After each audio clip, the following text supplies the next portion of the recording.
দেখো, আজকের আমার বিবাহ বার্ষিকী, আমার বর আমাকে কিচ্ছু কিনে দেয়নি।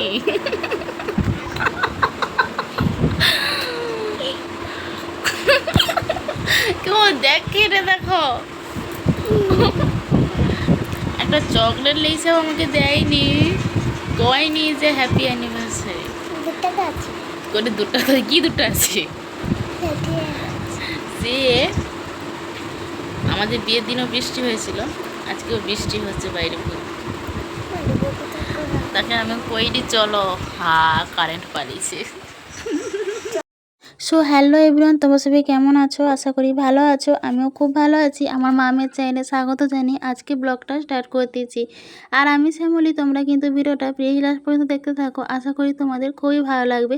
আর তোমরা হয়তো প্রথমে স্কিপ ভিডিওটা দেখেই বুঝতে পেরে গেছো যে আজকের দিনটা কি। আজকের দিনটা খুবই স্পেশাল আমার কাছে, কারণ আজকের দিনটা ছিল আমার বিবাহবার্ষিকী, কিন্তু আমার বরের একদম মনে নেই, আর আমিও কিন্তু ফোন করে বলিনি।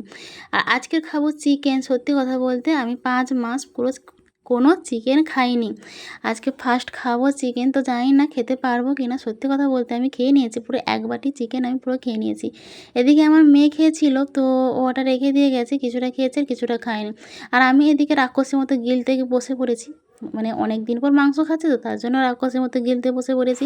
আর এদিকে দেখো প্রচণ্ড পরিমাণে বৃষ্টি হচ্ছে। দেখো আমি আমার বরকে কাছ থেকে আসার পর কী বলছি তোমরা একটু শুনতে থাকো।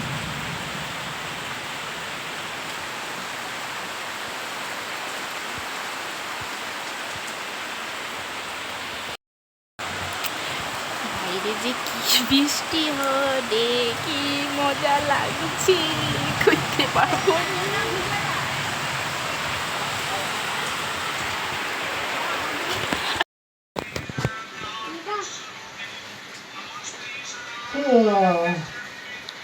আজকে বিকাল থেকে প্রচুর বৃষ্টি হয়। কি কইব, মনের দুঃখের কথা,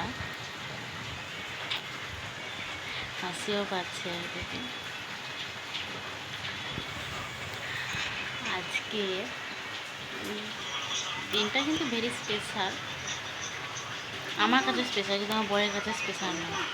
কেন বলিনি, কারণ আজকে হচ্ছে আমাদের বিবাহ বার্ষিকী। কোথাও নিয়ে যায়নি, কোথাও না। তারপরে আমি বলি যে আমাকে শাঁখা কিনে দাও, সোনার শাঁখা। বলছে না আমি এখন পারবো না। তাহলে বলো কতটা রাগ উঠে, বাজছি কী করছি। আর আমার যেদিকে ফাটে এটা সেটা বুঝে যায়, কষ্ট হয়। বয়টা একটা শাড়ি কিনে দেবে, একটা চকলেট পর্যন্ত নিয়ে এসে বলেনি যে হ্যাপি অ্যানিভার্সারি। এটাই হচ্ছে আমাদের জীবন। রাগ উঠে না বলো তো, কী কষ্ট হয় আমার।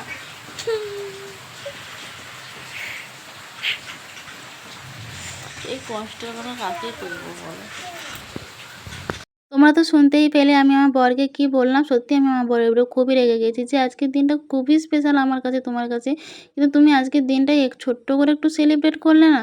আমার খুবই খারাপ লাগছিল। তো অন্যান্য বছর একটা শাড়ি দেয়, সিন্দুর, মানে আমাদের যেরকম বিয়ে হয় সেই রকমই ছোট্ট করে একটা বিয়েও হয়, কিন্তু এবছর কিছুই হলো না। আমার সত্যি মনটা খুব খারাপ হয়ে গিয়েছিল। তার জন্য আমি বরের সাথে আর কথাই বলিনি। তো আমি সন্ধ্যাবেলা খুব খিদে পাচ্ছিলো বলে একটু রচা বানিয়েছিলাম। তো রচাটা দেখো কত সুন্দর হয়েছে না, খুবই সুন্দর। যেই দেখবে সেই প্রেমে পড়ে যাবে। আমি তো প্রেমে পড়েই গেছি। যাই হোক, মনটা তো ফ্রেশ রাখতেই হবে, তার জন্য আমি চা আর নাস্তা করে খেয়ে নিচ্ছি, আমি আর আমার মেয়ে। তো বর এসে পিছন ধরে বলছিল যে আমার তোরে চা নিই না, আমি তোমার তোরে চা বানাইনি, আমি কারোর তোরে বানাতে পারবো না, নিজেই তো বানানো করে খাওয়ানোর কথা, তুমি কোথায় খাওয়াবে কি, আমি তোমাকে করে খাওয়াবো আজকে। আমি যখন আজকের দিনটা প্রথমে বাড়িতে এসেছিলাম, আমি কি কোনো কিছু করেছিলাম? কোনো কিছুই করিনি, কিন্তু আজকের দিনটা তাও আমাকে আজকে করতে হচ্ছে।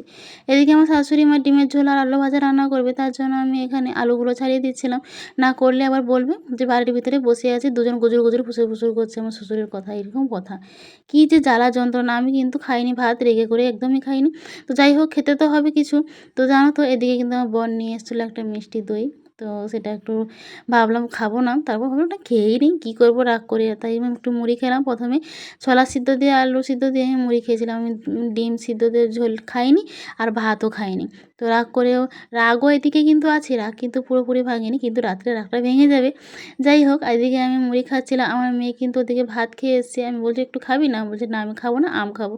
তো ওকে একটু আম দিয়েছিলাম। আমি আমটা খাচ্ছিলাম। আর আমটা কিন্তু খেতে কিন্তু খুবই সুন্দর লাগছিল। আর এদিকে আম এই যে মিষ্টি দইটা আমি বলছিলাম মেয়েকে খেতে না, কিন্তু ও প্রচুর খাবে বায়না করছে। কারণ ঠান্ডা না আছে না, তার জন্যই। তো ওকে তো রেওয়াজ করতে হয়, গান করতে হয়, তার জন্য ওকে ঠান্ডা জিনিস দেওয়া বারণ আছে। তাও মাঝে মধ্যে দেই, দিনের বেলা হলে দেই, কিন্তু রাত্রে ঠান্ডা লেগে যাবে তার জন্য আমি দিচ্ছিলাম না।